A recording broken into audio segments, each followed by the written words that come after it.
அன்புக்குரியவர்களே, இன்றைய உலகில் திரு அவை என்ற ஏட்டின் தொடர்ச்சியாக 6வது எண் சமூக அமைப்பின் மாற்றங்கள் குறித்து நாம் பார்க்க போகிறோம். இது சமூக அமைப்பில் பெரும் மாற்றங்கள் நிகழ்ந்து கொண்டிருப்பதை காட்டுகிறது. பாரம்பரிய குடும்பங்கள், குலங்கள், இனங்கள் மற்றும் கிராமங்கள் போன்ற சமூக அமைப்புகள் மாறி வருகின்றன என்பதை இது வலியுறுத்துகிறது. தொழில் சமூகத்தின் வளர்ச்சி ஒரு முக்கிய கருத்தாக உள்ளது. இது சில நாடுகளுக்கு பொருளாதார செழிப்பை கொண்டு வந்தாலும் நீண்ட காலமாக நிலைத்து நின்ற சமூக வாழ்வு சூழ்நிலைகளை மாற்றுகிறது. நகரங்கள் மற்றும் நகர வாழ்க்கை பண்பாடும் தீவிரமாகி வருகின்றன. இது புதிய வாழ்க்கை முறைகளையும் கலாச்சாரத்தையும் உருவாக்குகிறது. புதிய மற்றும் மேம்பட்ட சமூக தொடர்பு கருவிகள் நிகழ்ச்சிகளை அறிந்து கொள்வதற்கும் கருத்துகளையும் உணர்வுகளையும் விரைவாக பரப்புவதற்கும் உதவுகின்றன. இது பல தொடர் விளைவுகளுக்கு வழிவகுக்கிறது என்று 6வது எண் எடுத்துக்காட்டுகிறது.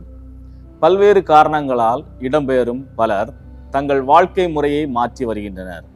இது சமூகத்தில் புதிய சவால்களையும் வாய்ப்புகளையும் உருவாக்குகிறது என்ற யோசனையை இந்த எண் முன்வைக்கிறது.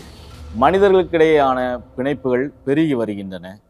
சமூகமயமாக்கல் புதிய பிணைப்புகளை உருவாக்குகிற போதிலும் தனிநபர் வளர்ச்சியையும் உண்மையான தனிநபர் உறவுகளையும் எப்போதும் மேம்படுத்துவதில்லை என்று நம்மை எச்சரிக்கிறது.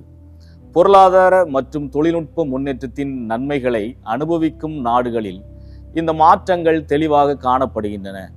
அதே நேரத்தில் தொழில்துறையும் நகர வாழ்வும் அளிக்கும் நன்மைகளை அடைய விரும்பும் பழங்குடி மரபுகளை பின்பற்றுபவர்கள் மேலும் முதிர்ச்சியுடனும் சுதந்திரத்துடனும் செயல்பட முனைகின்றனர் என்று இந்த வேறுபாட்டை விளக்குகிறது. இப்படிப்பட்ட மாற்றங்கள் ஏற்படுத்தும் பாதிப்புகளை எவ்வாறு சரியாக்குவது அல்லது நல்லவற்றை எவ்வாறு பயன்படுத்துவது என்றும் எப்படி வாய்ப்புகளை ஏற்படுத்துவது மற்றும் அவற்றை சரியான விதத்தில் பயன்படுத்தி மக்களின் வாழ்வை எவ்வாறு பண்படுத்துவது என்பதும் திரு அவை ஆராய்ந்து அறிந்து அவற்றை நடைமுறைப்படுத்த வேண்டும். எதை செய்தாலும் இயேசுவின் பார்வையில் அவை சரியான தாக்கத்தை ஏற்படுத்துமா என்பதை உணர்ந்து செய்வது அவசியம். வெறுமனே கோவிலில் அமர்ந்து ஜெபிப்பதிலோ ஆராதனைகளிலும் நவநாட்களிலும் பங்கு பெற்று மனதை அமைதியில் வைக்க முற்படுவதோ விவிலியத்தில் உள்ளவற்றை பிறருக்கு எடுத்து கூறுவதோ கிறிஸ்தவ வாழ்வு ஆகாது. மாறாக சமூக மாற்ற பணிகளில் தன்னார்வத்தோடு திரு அவை பணி செய்யும் பொழுது அந்த பணிகளின் வழியாக இயேசுவின் இறையாட்சி கனலும் இறை வார்த்தையும் அனைவருக்கும் சுலபமாக அளிக்கப்படுகிறது என்பதை உணர்ந்து பணி செய்தலே கிறிஸ்தவ வாழ்வின் மாண்பாகும் என்பதை இந்த ஏடு தெளிவாக கூறுகிறது. இதை புரிந்து கொண்டவர்களாக சமூக மாற்றத்திற்கு ஏற்ப நம்முடைய பணிகளை ஆற்றி திரு அவை இயேசுவின் இறையாட்சி அவையாக மாற உழைப்போம். நன்றி.